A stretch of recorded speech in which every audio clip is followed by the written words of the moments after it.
हमारे चैनल पे स्वागत है। आज हम लोग न्यूमेरिकल करने वाले हैं बल चैप्टर का फोर्थ चैप्टर जो कि चल रहा है।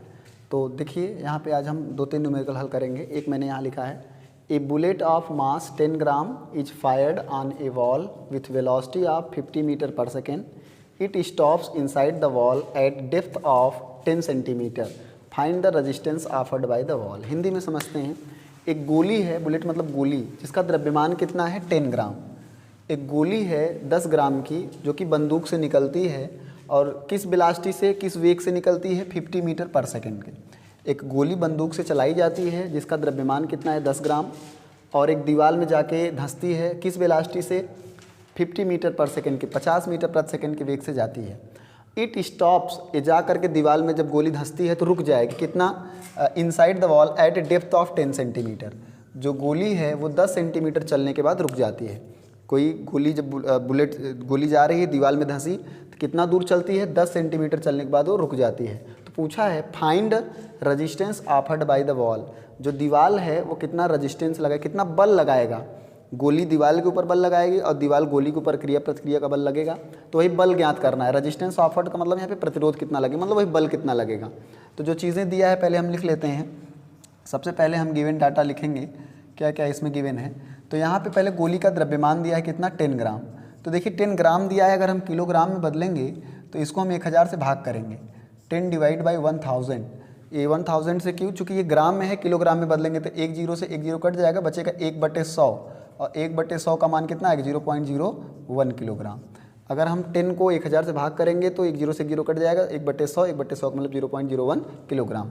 फिर उसके बाद वेलोसिटी दिया है, किस वेलोसिटी से चल रहा था, शुरुआत में वेग कितना था 50 मीटर प्रति सेकेंड, 50 मीटर प्रति सेकेंड इसका वेग था। इट स्टॉप्स इनसाइड, कुछ दूर चल के रुक जाता है, तो रुक जाएगा तो अंतिम वेग क्या हो जाएगा, 0 हो जाएगा, 0 मीटर प्रति सेकेंड। थोड़ा यहाँ पे विशेष ध्यान देंगे कि अंतिम वेग कहीं लिखा नहीं है 0, लेकिन ये लाइन लिखा है ना, इट स्टॉप्स, वो गोली चलने के बाद जाके रुक जाती है, तो रुक जाएगी तो अंतिम वेग 0 हो जाएगा। और प्रारंभ में किस वेग से चल रहा था 50, ये हो गया। और कितना दूर चल के रुकता है वो, यहाँ पे डेप्थ दिया है, कितने गहराई पे जाके रुकता है, तो चली गई दूरी दिया है 10 सेंटीमीटर।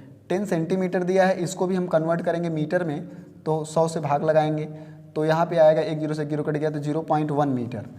यहाँ पे थोड़ा समझें, जो दूरी है s है वो 10 दिया है, तो 10 को हम 100 से भाग करेंगे, सेंटीमीटर है तो मीटर में कन्वर्ट करेंगे, 100 से भाग करेंगे और 0.1 मीटर आ गया।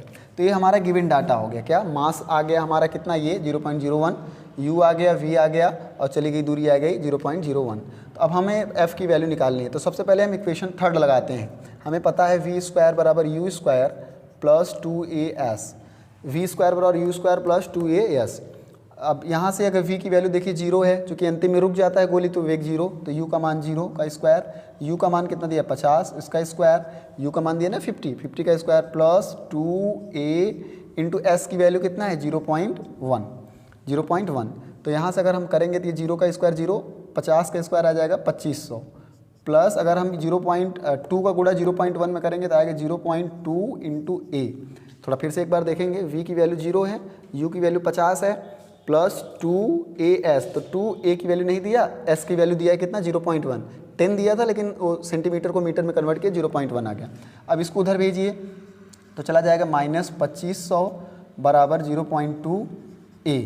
ये 2500 उधर जाएगा तो माइनस में हो गया, इधर क्या बचा 0.2a। अब ये तो समझ रहे हैं पक्षांतर। यहाँ से a की वैल्यू अगर हम निकालेंगे, a की वैल्यू निकालेंगे तो क्या आएगा -2500 और बटे 0.2। a की वैल्यू अगर हम निकालेंगे तो यहाँ से 0.2 नीचे भाग जाएगा तो कितना आएगा -2500 बटे 0.2। तो a की वैल्यू यहाँ से निकालेंगे तो यहाँ लिख सकते हैं -2500 और यहाँ दशमलव हटाएंगे तो ऊपर 2, मतलब यहाँ 0.2 है तो इसको 2 लिख लीजिए, तो 2 लिखेंगे, दशमलव हटाएंगे तो ऊपर 10 करना पड़ेगा। अब यहाँ से इसे 2 से काटिए, फिर से एक बार समझिए, 2500 है बटे 0.2 था, मैंने 0.2 को 2 लिख लिया, दशमलव हटा दिया, दशमलव हटाया तो ऊपर 10 का गुणा करना पड़ा, ये रूल्स होता है। अब इसको काटिए तो 2 5 जा 10, तो यहाँ से a की वैल्यू हम निकालेंगे तो 2 से कट गया ये 10, तो 5 10, अब 25 का, अब 2500 को गुणा 5 में करिए तो -25 5 125 होता है और 2 जीरो पीछे लगा लीजिए, मीटर पर सेकेंड स्क्वायर। तो ये त्वरण आ गया, यहाँ से ये त्वरण निकला, ये कैलकुलेशन है थोड़ा सा, 2500 बटे 0.2 था, मैंने 2500 बटे 2 लिख लिया और 0 को हटाया तो ऊपर 10 लिख लिया, तो 2 से 5 इसको काटा, 2 पंचे 10, 5 आया ऊपर, और 2500 गुणे 5 करेंगे तो कितना आएगा, 25 पंचे 125, तो 125 और 00 पीछे बढ़ा लेंगे तो ये ए की वैल्यू आया। हमें निकालना का क्या था, एफ बराबर होता है m इंटू ए। तो अब F is equals to m कितना दिया था, मास कितना आया 0.01 इंटू ए की वैल्यू कितनी है -125 और 00 पीछे लगा लीजिए, ये F इंटू ए। तो यहाँ से अगर हम लोग इसको मल्टीप्लाई करेंगे तो यहाँ पे आ जाएगा आपका, अगर हम इसको लिखेंगे तो यहाँ पे लगभग -125 न्यूटन आएगा। इन दोनों का मल्टीप्लिकेशन कराएंगे ना, 0.01 इंटू 125 और 00 का मल्टीप्लाई करेंगे तो ये दशमलव के 2 जीरो हैं, तो ये पीछे मल्टीप्लाई होकर 125 आ जाएगा। तो आपका फोर्स कितना आया 125 न्यूटन इसका आंसर। इन दोनों का मल्टीप्लाई यही आएगा, आप करा के चेक करा लीजिए। 12,500 का जो आया है, 12,500 का 0.01 में गुणा कराएंगे तो कितना आएगा -125 न्यूटन। तो आइए अगले सवाल को देखते हैं, ये आपका पहला सवाल। आइए दूसरा न्यूमेरिकल देखते हैं, एक पहले भी बताया, ये दूसरा यहाँ पे देखते हैं। देखिए यहाँ पे क्वेश्चन मैंने लिखा है, गिवन मैंने लिख दिया तो कि समय बच जाने तो वीडियो बहुत लंबा होगा। A constant retarding force of 50 newton is applied on a particle of mass 20 kg moving with initial velocity 15 metre per second. After how much time will the particle stop. देखिए यहाँ पे एक मंदन बल लग रहा है, मंदन बल होता है जो रोकता है किसी वस्तु को, और कितने न्यूटन का लग रहा है 50 न्यूटन का। तो मैंने F की वैल्यू -50 इसलिए लिखे हैं ना, ये मंदन बल जो है विपरीत दिशा में कार्य करता है, जिधर वस्तु जाती है उसके विपरीत दिशा में लगता है तभी वस्तु रुकती है। तो यहाँ पे जो मंदन कार्य कर रहा है, मंदन मतलब रोक रहा है, त्वरण और मंदन दो बताए थे, तो यहाँ पे मंदन रिटार्डिंग फोर्स का मतलब है जो मंदन बल है, मतलब वस्तु को रोक रहा है, इसलिए F की वैल्यू -50 न्यूटन लिखा है। और कितने किलोग्राम की वस्तु है 20 किलोग्राम की, तो m की वैल्यू 20 हो गई। मूविंग विथ इनिशियल वेलोसिटी, उसका प्रारंभिक वेग 15 मीटर प्रति सेकंड है, प्रारंभिक वेग कितना है 15 मीटर प्रति सेकंड। तो पूछ रहा है कि बताइए कितने समय में जो कार है या जो वस्तु है वो रुक जाएगी। मतलब एक वस्तु चल रही है जिस पे 50 न्यूटन का बल लगाया जाता है, 20 किलो की वस्तु है, और किस वेलोसिटी से चल रही थी प्रारंभ में 15। तो बोला है बताओ बल लगाने से कितने देर बाद वस्तु रुक जाएगी, समय की वैल्यू पूछा है। और F की वैल्यू यहाँ पे मैंने माइनस में क्यों लिया, मैंने बताया कि वह मंदन है, वस्तु रुक रही है, तो जब वस्तु तब रुकती है जब गति की विपरीत दिशा में बल लगाया जाता है तब वस्तु रुकती है, इसलिए मैंने विपरीत दिशा होने की वजह से मैंने F को माइनस में लिया है। अब आइए समझते हैं F बराबर क्या फार्मूला है, m इंटू ए। तो यहाँ से लिखते हैं F का मान कितना -50 बराबर m की वैल्यू कितनी है 20 इंटू, देखो a की जगह हम क्या लिख सकते हैं, a की जगह हम लिख सकते हैं v minus you divide by T. आपने ये फार्मूला पढ़ा होगा, a बराबर v minus you divide by T, ये त्वरण का सूत्र होता है ना। त्वरण का सूत्र क्या होता है, a बराबर v minus you divide by T. F की जगह -50, m की जगह क्या 20, a की जगह v minus you divide by T. तो यहाँ से अगर हम निकालेंगे, चूंकि देखो वस्तु बोला रुक जाएगी तो अंतिम वेग क्या 0, कुछ देर बाद वस्तु रुक जाएगी, पार्टिकल स्टॉप हो गया तो अंतिम वेग 0 हो जाएगा। तो यहाँ से करते हैं तो -50 बराबर 20, v की वैल्यू रख देते 0, यहाँ पे v की वैल्यू 0, u की वैल्यू कितना 15 और बटे t की वैल्यू हमें निकालना है।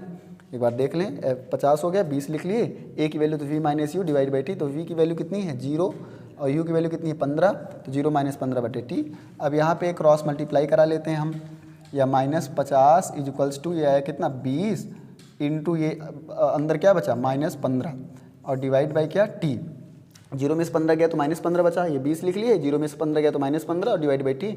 अब यहाँ पे क्रॉस मल्टीप्लाई करा लेते हैं, तो यहाँ से क्रॉस मल्टीप्लाई जब हम कराएंगे तो क्या आएगा देखिएगा, -50 टी और इज इक्वल्स टू ये 15 और 20 का गुणा कराएंगे तो कितना आएगा 300, माइनस में 300 आएगा।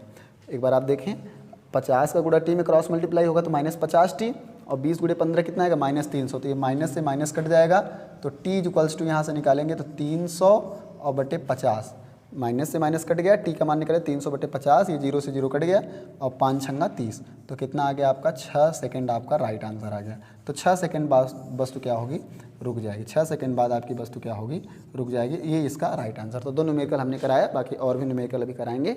आज के लिए इतना ही रखते हैं, धन्यवाद।